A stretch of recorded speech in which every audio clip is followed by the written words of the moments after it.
আসসালামু আলাইকুম। আমি এখন বানাচ্ছি দারুণ মজার বেগুনের কোরমা। জিনিসটা খাইতে যে কি মজা, একবার না বানায় খাইলে বুঝবেন না। তৈরি করা অনেক সোজা। যারা বেগুন কিংবা সবজি পছন্দ করেন, আঙ্গুল চেটে খাওয়ার মতো একটা জিনিস। আসেন দেখি শুরু করা যাক। আমি এখানে কয়টা বেগুন কেটে নিছি, একটু মোটা মোটা করে কাটছি। গোল বেগুনও নিছি, আবার সেমি গোল বেগুনও নিছি, মানে আধা লম্বা টাইপের বেগুন নিছি, আধা করে ফেলে নিছি। এর সাথে আমি একটু লবণ হলুদ মেখে নিব। এগুলোকে আমার ভেজে নিতে হবে, সেই জন্য সামান্য একটু লবণ হলুদ এর মধ্যে মেখে নিব। আমি এখানে আধা কেজি বেগুন নিছিলাম।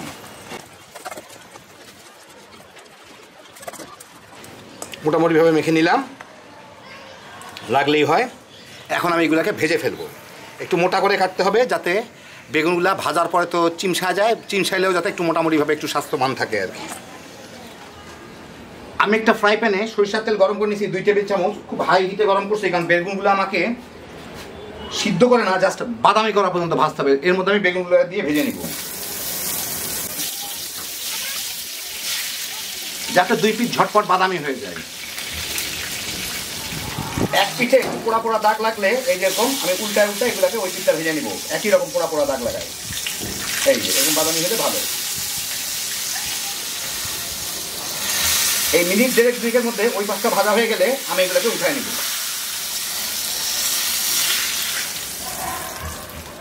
আমি এখন একটা কড়াইতে সবগুলা বেগুন ভাজার পরে যেটুকু তেল ছিল সেটুকু নিচ্ছি, সাথে আরও 1 টেবিল চামচ সরিষার তেল দিয়ে নিছি। এর মধ্যে আমি একটু 1.5টা তেজপাতা, 2টা এলাচ আমি থেঁতা করে রাখছি, আর 2-3 টুকরা দারচিনি, এগুলা দিয়ে একটু ফোড়ন দিব, মানে একটু নেড়ে নিব আর কি।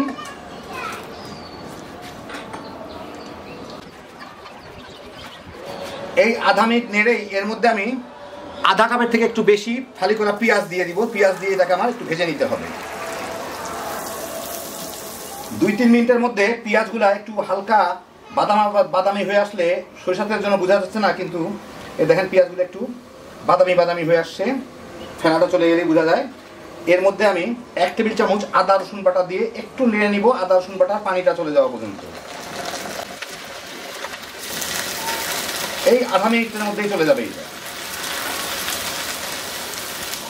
আদা রসুনের পানিটা একটু শুকায় গেলেই শব্দতেই বোঝা যায় শুকায় গেছে। এর মধ্যে আমি 1 চা চামচ জিরার গুঁড়া, 1 চা চামচ হলুদের গুঁড়া, 1.5 চা চামচ ধনিয়ার গুঁড়া, 1 চা চামচ মরিচের গুঁড়া আর স্বাদ মতো লবণ, এগুলা দিব। দিয়ে সামান্য একটু পানি দিয়ে আমি ভুনে নিব। তো এটা ধুয়ে দিয়ে দিই, আর একটু পানি দেই, প্রায় আধা কাপের মতো পানি দিলাম। দিয়ে আমি এটাকে একটু এখন ভুনে নিব।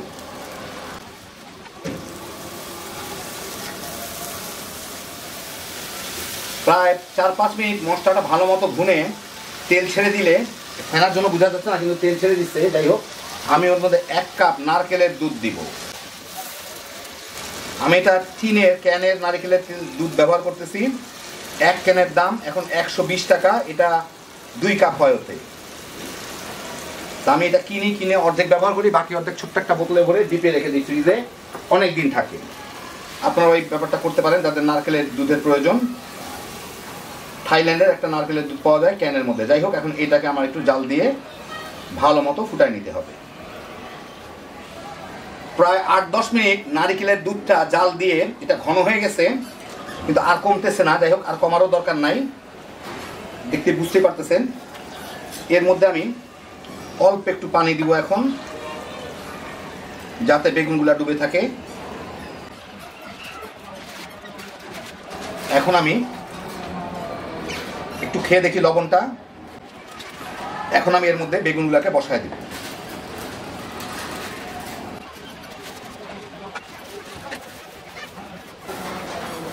একটা বেগুন বেশি পুড়ে গেছে, ওই টাকা দিলাম না, এমনি খেয়ে ফেলাবো, চিন্তার কারণ নাই। তেলগুলাও চেঁচে দিয়ে দিব সব।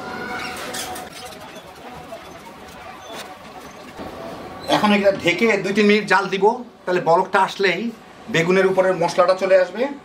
তারপরে খুলে দিব এটাকে। ভালো মতো ফুটে উঠছে, আমি এখন ঢাকনাটা সরাই, এইটাকে খুলে একটু জাল দিব, ঝোলটা একটু কমা পর্যন্ত। 6-7 মিনিট জাল দিয়ে ঝোলটা কিন্তু অনেক কমে গেছে, একদম ঘন হয়ে গেছে। বাবলের জন্য বোঝা যাচ্ছে না, বুদবুদের জন্য। যাই হোক, এখন এর মধ্যে আমার দিতে হবে, কোরমা করতে গেলে একটু মিষ্টি মিষ্টি টাইপের হয়। আমি প্রায় 1 টেবিল চামচ চিনি দিব এর মধ্যে। 1 না 1.5 টেবিল চামচের মতো চিনি দিই, যার যার স্বাদ মতো। যাদের ডায়াবেটিস আছে আপনারা চিনির বদলে আপনাদের যে অল্টারনেট সুইটনারটা আছে সেটা দিয়ে নিতে পারেন। এটা নাড়া খুব মুশকিল, বেগুনগুলো খুব নরম, তার মধ্যে যতদূর এই বলকের মধ্যে এটা ছড়ায় যাবে। একটু খেয়ে দেখি, দারুণ মজা। এখন এর মধ্যে কয়টা কাঁচামরিচ, লাল মরিচ দিয়ে দিব। আমার অসাধারণ সৌন্দর্য জ্ঞান দেখার জন্য লাল মরিচ দিলাম। অল্প একটু 1 চা চামচেরও কম গরম মশলার গুঁড়া, আর 1 টেবিল চামচের মতো একটু কম দিলাম ঘি। এখন এটা নাড়া যাবে না, এটা একটু ঝাঁকায় মিশাই দিই। পুরো মশলাগুলো এখানে পড়ে গেছে, এগুলো ঝোলের সাথে একটু মিশাই দিই। ঝোলটা একদমই কমে গেছে, দিয়ে আমি এটাকে ঢেকে মিনিট খানেক রান্না করব, তারপর চুলার জালটা বন্ধ করে দিব। এর মধ্যে ফ্লেভারটা সব দিকে ছড়ায় যাবে। 1 মিনিট হয়ে গেছে, আমার চুলার জালটা বন্ধ করে দিই। দিয়ে আপনাদের আমি একটু দেখি না লাগে নাই তলে, বেড়ে দেখাই। একটু ঠান্ডা হয়ে নিক, বুদবুদগুলো কমে নিক, বাবলগুলো কমে নিক। তো এই দেখেন হয়ে গেল আমার দারুণ মজার বেগুনের কোরমা। অসাধারণ স্বাদের একটা বেগুনের তরকারি। একটু ভিন্ন ধরনের জিনিস খাইতে চাইলে একবার বানায় দেখেন। যেমন এর ঘ্রাণ তেমন এর টেস্ট, হ্যাপি জোশের একটা আইটেম। যারা বেগুন পছন্দ করেন বানাইবেন, তামা করে খেয়ে নিতে পারবেন। আল্লাহ আপনাদের সবাইকে ভালো রাখুন, সুস্থ রাখুন, নিরাপদে রাখুন। ইনশাল্লাহ বেঁচে থাকলে আবার দেখা হবে। আল্লাহ হাফেজ।